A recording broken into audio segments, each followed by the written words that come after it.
All right, so continuing on here, I've taken and refined this a little bit. Now, an important thing to note here is that I haven't done much to keep my topology clean, and that's not really important at this stage. If you can, by some chance, keep your topology fairly clean, it's not going to hurt, but it's not going to hurt if your topology is not that great. So if you can see here in the front, in order to get the kind of shape that I wanted some facets, I wanted a little bit of angularity in the front. I put in a bunch of extra edges, and it makes it a little bit messy, but we're going to build on top of this, so that's not going to matter.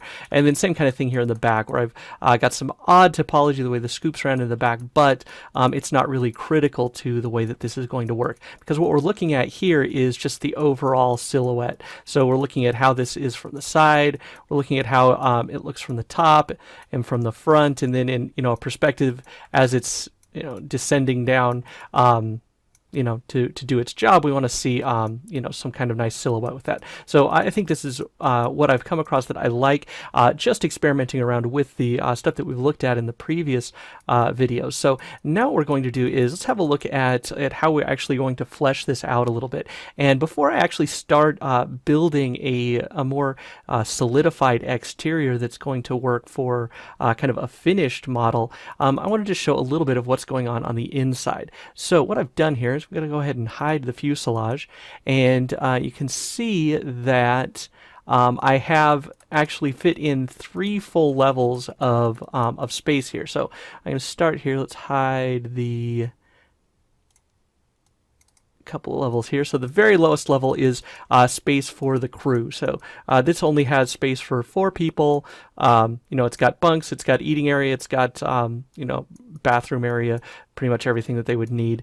Then on the next level up, on the main level, this is got a lot more space for the troops that are going to be dropped. So I realized as I was working on the shape that I liked it with a little bit more width and not too skinny. So because of that, the area for the drop bay actually gave me more space than I needed. So I was able to put 2 full racks for the troops for the drop area, so now I can fit 2 dozen troops. Moving back, there is an area like a prep room where they've got gear, lockers, that kind of stuff. There's a mess hall here, a couple of just extra rooms. Those could be, the head or the showers or whatever. A secondary bridge area here, and this is going to be where you'd have some tactical equipment, extra monitors and stuff like that.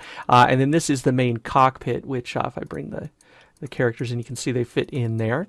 And then we can move on to the upper level where we've got some storage, sleeping area for the troops, and then an engineering engine room back here that's going to be up against where the engines actually go. So if we bring the fuselage back in here and we look at the orthos, you can see that this stuff all fits in there, and it fits in with a lot of extra room on the sides here that will be mounting for our drive pods, and also plenty of room up at the top for any kind of life support or anything else that you need. There's also room here in the back for these main engines, and everything is kind of housed nicely and with plenty of padding, but enough room to be able to get the job done. Now, depending on what you're going to do with this, you may or may not need to go through this step. Really, all that's going on here is, aside from the stuff that I had imported that I was already going to be using, the cockpit stuff and the drop bay stuff, this is basically the cube tool run amok. Cube, some bevels, and then just scaling and moving everything around. So this is not a lot of work. This is basically just taking the time to figure out spacing, and then it lets me make a lot more sense of the overall form of the ship. So I find that is a really useful thing to do as you're working on the shape, and it kind of helps to allow then the function of the ship to dictate some of its form. And I think that's going to be pretty useful, considering this is supposed to be a military ship. All right, so I'm going to bring the fuselage back in here.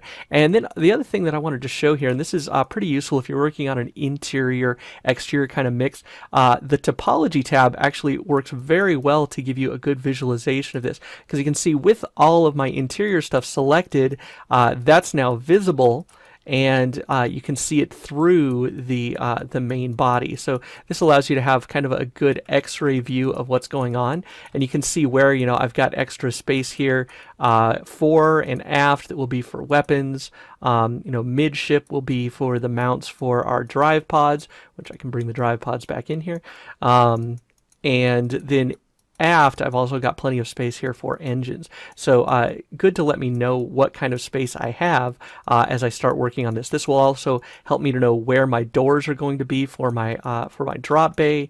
This will let me know if I wanted to create another entrance here, where I would need that to be.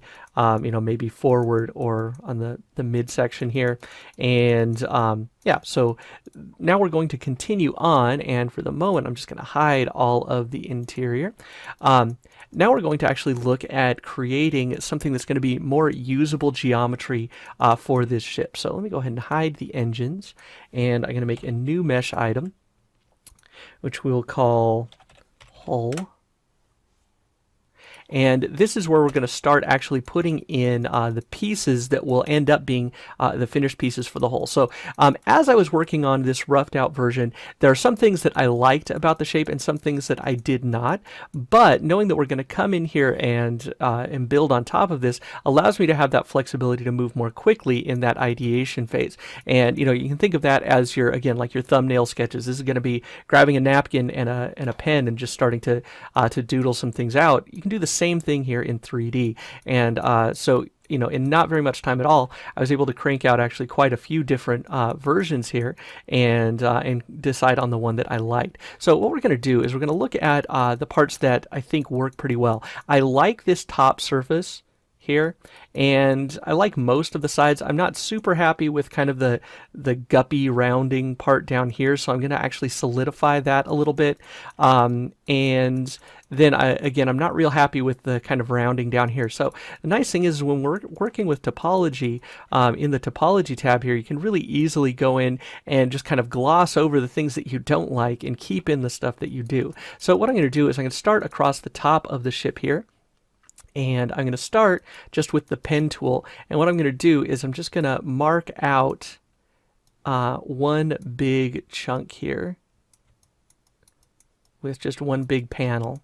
Okay, and this is going to be kind of how I'm going to start laying out the whole ship. Now I'm going to do this in a fairly low polygon manner, and what I'll do is create these panels that are going to start off all stuck together, but then I'm going to extract them and create something with a little bit more thickness, and the pieces will actually assemble together. So let's go ahead now. Once I have something down as a baseline, I'm going to go into my topology pen and just shift click and drag in order to start placing out additional pieces of the whole here. So let's make just some minor adjustments as we go on.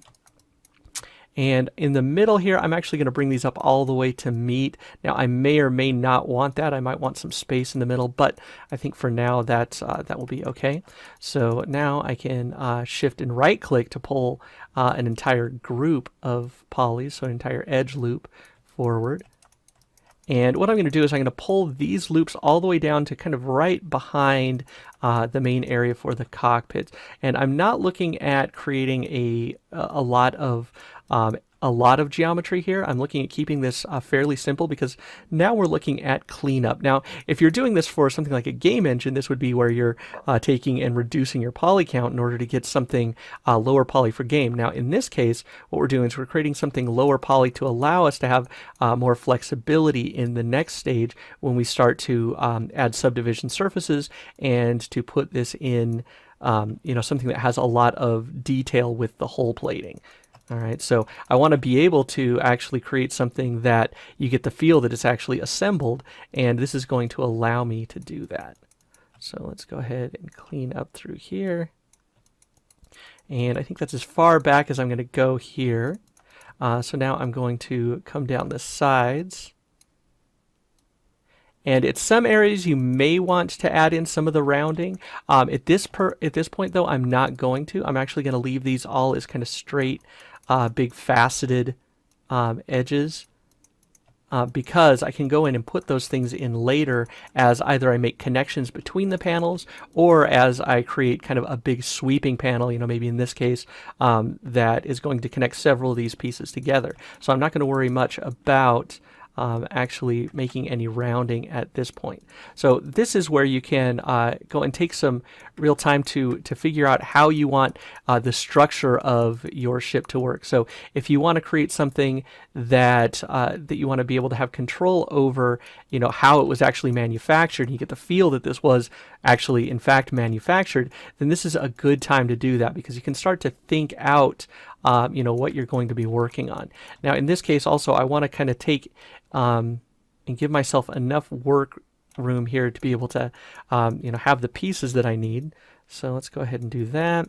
And now I'm going to start here where I didn't like this kind of guppy shape here, so I'm going to take and pull these edges down, and we're just going to kind of go straight over that. Now I may need to pull those forward once I'm done, but for now I can just let them kind of round, or let the rounding happen over the top of them. So let's go ahead and connect that there, and that there. And from here, this is really just going to be, again, thinking about the kind of function that you want to have as you are looking at, you know, how this is going to be assembled. So you can think about where you would want big hull panels, where you would need to have, you know, some open access points. You can start large with big polygons, and you can work your way down into smaller things as you go, because once you have this you know, this main body out of the way, this kind of messy piece out of the way, you can start to actually add in some nice additional detail. So let's go ahead, and I want this to stay as kind of a straight-ish line down through here. And then we're going to round it around through the bottom underneath here. So in this point, I'm going to flatten these polygons out. And what you're looking for is trying to maintain quads for the most part, but if you don't, at this point, it's not going to be super important. But I am trying to just kind of keep some nice flow of my topology for the most part. So let's go ahead and correct these parts.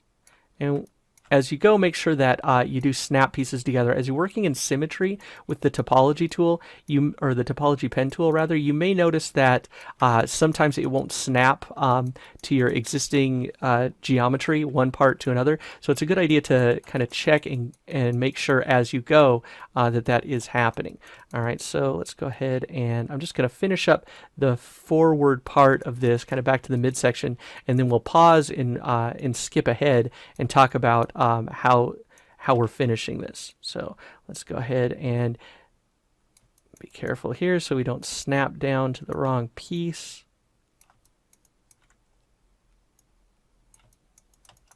I think something like that works. And then I can just drag back a whole row of edges there, snap together the outside ones, and I'm going to try and space these a little bit here, as this is the expanding section, and I don't want all of my polygons to be jumbled up in the middle there. All right, I think that works. And then I'm going to pull out here. And sometimes it works well to kind of alternate rows as you're going with the topology tool, because it will allow you to get a little bit better placement. And then it's very simple to just take one edge and just snap it to the next one above. That allows me, as I'm working on this, to create something that's a little bit more clean, and I have a little bit more control without the edges trying to pull on each other. So just a note as I'm doing this, that's kind of what I'm doing through these sections here. All right. Okay, so now you can see I've got pretty much the whole forward section done here. And here, let's actually finish out this part here on the mid. These are some nice big kind of flat sections of the ship, and I want to make sure that I maintain that kind of nice linear feel there. And let's actually pull this one up to there. Yeah. Let me snap that in there. This one will go to here and to there. And then we're just about done with this portion of the ship. So let's just pull up through there. And again, if you alternate the edges that you're pulling on, it will allow you, or that you're extending from with the pen tool, it will allow you to get a little bit cleaner work through. Okay, so now let's hop back over to the model tab here, hide the main fuselage. So you can see here, this is now a much more simplified version. And the nice thing about it being simplified in this way at this stage is that I can much more easily go in, even if I just put this straight into subdivision surfaces, you can see it's nice and it's clean. But as I go ahead and start extracting pieces of these in order to make the individual panels of the ship, I'll have a lot more ability to go in and really create something that works well, adding in detail just as I need it, because now I'm not worrying so much about just the overall form. I'm actually worrying about how the pieces assemble. So I'm going to go ahead and pause here for a second so we can sweep through the back end of the ship. It's going to be just in the same way we did up here, and then we'll come back and look at how to work on this specialized area that's the front where the canopy is going to be.